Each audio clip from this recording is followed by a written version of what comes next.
అక్బర్ బీర్బల్. బీర్బల్ తనను తాను మోసం చేసుకుంటాడు. బీర్బల్ కనిపించడం లేదు.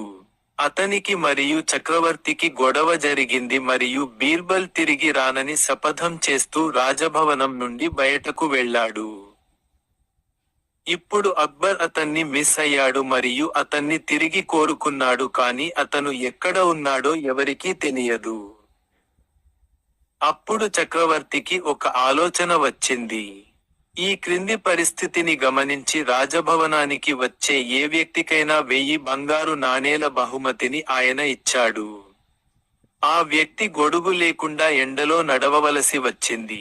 కానీ అదే సమయంలో నీడలో కూడా ఉండాలి.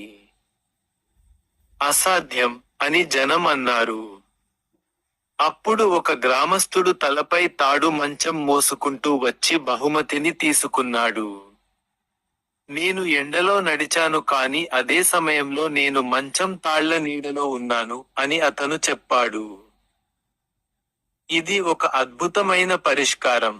విచారణలో ఆ గ్రామస్థుడు తనతో నివసిస్తున్న ఒక వ్యక్తి ఈ ఆలోచనను తనకు సూచించాడని ఒప్పుకున్నాడు.